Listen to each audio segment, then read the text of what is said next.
मासूम बच्चों के कत्ल और अगवा की वारदातों में आए रोज इजाफा हो रहा है, जिसकी वजह से मुल्क के तमाम इलाकों के वालिदैन परेशानी में मुब्तला हैं। इस परेशानी में उस वक्त इजाफा हो जाता है जब उनका कोई अपना ही रिश्तेदार उनके बच्चे को कत्ल कर देता है।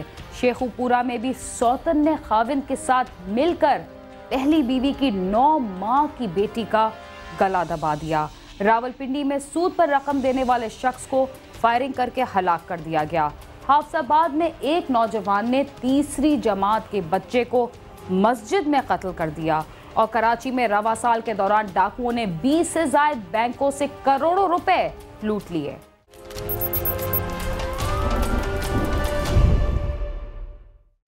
साल 2011 कराची के डाकुओं के लिए बहुत ही मुनाफा बख्श साल साबित हुआ। इस साल शहर में 20 से ज्यादा बैंकों से करोड़ों रुपए लूट लिए गए। डकैतियों के लिए जुमे का दिन डाकुओं का पसंदीदा दिन रहा। इस मुबारक दिन में उन्होंने 11 वारदातें कर डाली।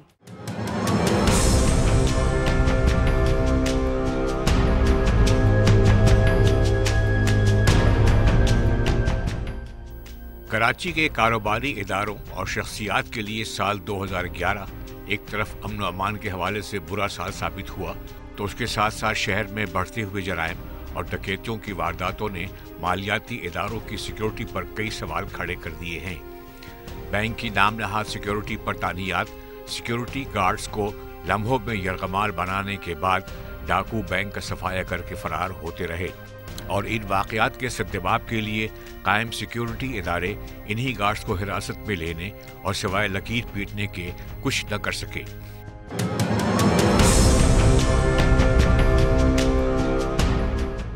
गुज़श्ता कई सालों के दरमियान मुल्क भर में दहशतगर्द कार्रवाइयाँ करने वाले इंतहा पसंद गिरोहों का फंडिंग के हवाले से कराची मनपसंद शहर बना रहा, लेकिन कानून नाफिज करने वाले इदारों की नाकिस कारकर्दगी को देखते हुए शहर में मौजूद छोटे छोटे जराइम पेशा गिरोह ने भी बैंकों को लूटना शुरू कर दिया है। कराची में इस अरसे के दौरान होने वाली तमाम बैंक डकैतियों की तफ्तीश इन्हीं वारदातों के सद्दबाब पर मामूर स्पेशलाइज्ड इन्वेस्टिगेशन यूनिट के सुपुर्द है। इस इदारे के साबिक सरबराह SSP राजा उमर खत्ताब का कहना है कि रवां साल के दौरान 20 बैंकों को लूटा गया है, जिनमें से 11 वारदातों में मुलव्विस मुल्जिमान का सुराग लगा लिया गया है। इनका यह भी कहना है कि इन वारदातों में नए ग्रुप भी मुलव्वस हुए हैं और हालिया तफ्तीश में ये बात भी सामने आई है कि अब बैंक डकैतियों का पैसा दहशतगर्द कार्रवाइयों में इस्तेमाल नहीं हो रहा है। कराची में जो बैंक डकैती हो रही है उसमें काफ़ी जिहादी तंजीमें और फिरका वाराना तंजीमें जो वो इन्वॉल्व रही हैं, लेकिन इस दफ़ा डकैतियाँ तो 19 हुई हैं, लेकिन खुशकिस्मती हमारी ये समझनी चाहिए कि कोई किसी डकैती में कोई सेक्टेरियन या कोई जिहादी तंजीम इसमें इन्वॉल्व नहीं आज तक, जिसकी वजह से हमें ये ख़तरा जो होता है कि बैंक डकैती के बाद पैसा आ जाएगा और ये किसी बड़ी दहशतगर्दी में इस्तेमाल हो सकता है, तो वो कम से कम इस वक्त मौजूद नहीं है। लेकिन आखिरी जो 4 महीने इसमें डकैतियों का रेशो काफ़ी बढ़ गया था, जिसमें से एक पठान ग्रुप था जो पारा चनार और क्वाड और कराची के कुछ एक मखसूस इलाका है, वहाँ से वो बिलोंग करते थे। उनमें से हमने क्वाड से और कराची से गिरफ्तारियाँ की हैं। बाकी जो लोग हैं उनके हमने फुटेज जारी की हैं मीडिया को, उससे ये फ़ायदा होगा कि हम लोग उनके बारे में इत्तला देंगे, इंशाल्लाह उनको पकड़ लेंगे। साल 2011 में कराची में कितनी बैंक डकैतियाँ हुई, इस बारे में पुलिस और CPLC के आदाद व शुमार में तजाद पाया जाता है। CPLC के चीफ अहमद चुनाय का कहना है कि इस साल शहर में बैंक डकैतियों की 21 वारदातें हुई हैं। उनका यह भी कहना है कि इन डकैतियों में डकैत इसलिए भी कामयाब हुए हैं कि बैंकों की सिक्योरिटी की सूरत हाल इंतहाई नाकिस है। इंटरनल हिफाजत की इंटरनल सिक्योरिटी की जो जिम्मेदारी है वो बैंकों के ऊपर है, एक्सटर्नल सिक्योरिटीज़ जो है वो पुलिस कर रही है। तो यहाँ देखा ये गया है कि इंटरनल सिक्योरिटीज़ जो है वो हमेशा नाकिस रही हैं और जो बैंक डकैती करने वाले हैं वो अंदर आकर बड़ी मैं समझता हूँ दीदा दिलेरी के साथ असला निकाल कर बैंकों को लूट कर चले जाते हैं। बैंक डकैतियों के हवाले से डाकुओं ने भी अपने लिए पसंदीदा दिन मुंतखब कर रखे हैं। इस साल होने वाली 20 बैंक डकैतियों में से 11 बैंक डकैतियां जुमे के रोज की गईं। डाकुओं का जुमा पसंदीदा दिन क्यों बना रहा, इस बारे में SSP राजा उमर खत्ताब का कहना है कि जुमा वैसे भी मजहबी तौर पे भी और हम बीइंग मुस्लिम भी ना एक हमारा कूल दिन होता है, हमारी हर चीज़ से हम बड़े ठंडे मजाज में होते हैं। तो मुस्लिम शायद उस चीज़ से एक फ़ायदा उठा लेते हैं कि चलें तमाम चीज़ें जो हैं वो नॉर्मल चल रही हैं, तो उसमें वो सुबह 11 बजे तक का टाइम होता है, उसमें लोग जुमे के दिन ज़रा जुमे की तैयारी में भी होते हैं, तो वो एक्टिविटीज़, वो अलर्टनेस नहीं होती, जिसकी वजह से शायद वो फ़ायदा उठाते हैं इस चीज़ का। शहर में होने वाली बैंक डकैतियों के बारे में CPLC के चीफ अहमद चरॉय का कहना है कि इन वारदातों में गैर मुकामी अफराद मुलव्विस हैं और इन डकैतियों का पैसा मुल्क में होने वाली दहशतगर्द कार्रवाइयों में इस्तेमाल हो रहा है। पिछले साल 22 के करीब बैंक डकैतियाँ और बैंक रॉबरीज हुई हैं और इस साल का फिगर 21 के करीब है अब तक। मैं ये समझता हूँ कि इसमें एक बड़ी तादाद जो गिरफ्तारियाँ हुई हैं या इन्वेस्टिगेशन से जो बात सामने आई है या CCTV फुटेज से ये बात सामने आई है, वो ये है कि इसमें हमारे नॉर्दर्न एरियाज़ के लोग ज़्यादा मुलव्विस हैं और वो नॉर्दर्न एरियाज़ के लोग जो हैं वो किसी कालेदम तंजीम की जो है वो फंडिंग के लिए पैसे इस्तेमाल करते हैं और ये पैसे जो हैं वो फिर पाकिस्तान में दहशतगर्दी के लिए इस्तेमाल हो रहे हैं। साल 2011 तो डाकुओं के लिए मुनाफा बख्श और मालियाती इदारों के लिए डरावना ख्वाब साबित हुआ, लेकिन मुस्तकबिल में ऐसे वाक़यात से बचने के लिए पुलिस के साथ साथ बैंकों को भी अपनी सिक्योरिटी इंतजाम बेहतर बनाने होंगे।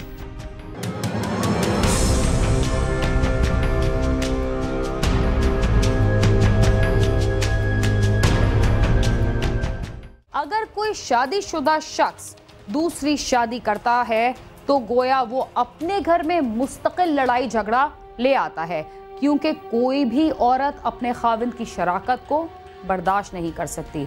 शेखुपुरा में भी ऐसा ही एक दर्दनाक वाकया पेश आया जब सौतन ने खाविंद के साथ मिलकर पहली बीवी की 9 माह की मासूम बेटी का गला दबाकर उसे मौत के घाट उतार दिया।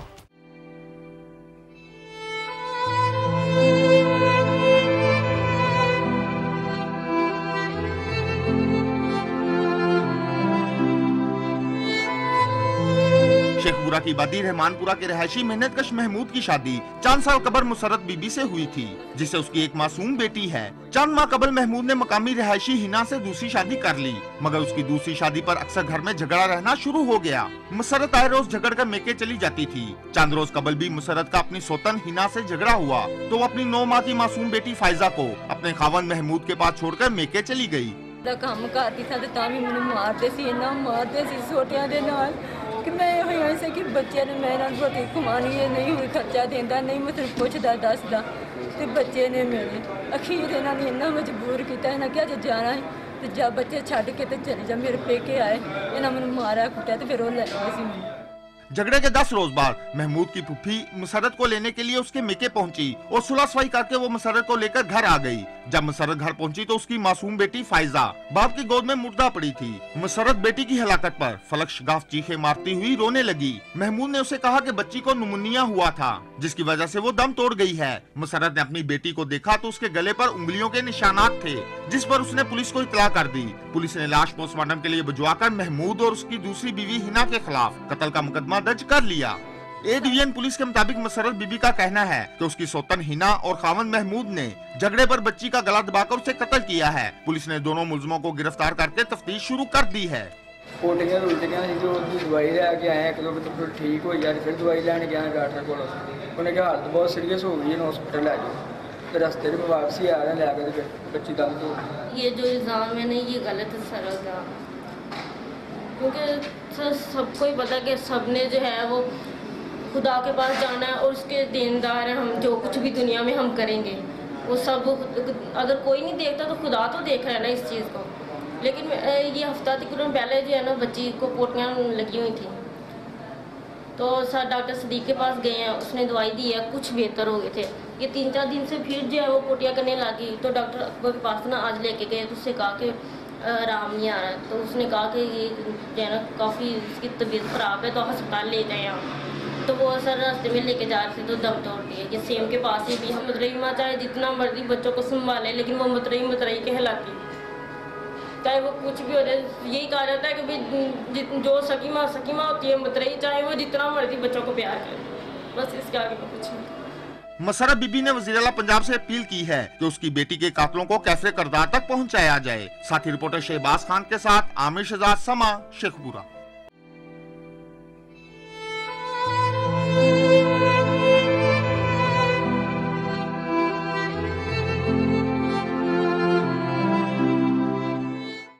क्राइम सीन में वक्त हुआ है एक मुख्तसर से वक्फे का। आप समा के साथ रहिए।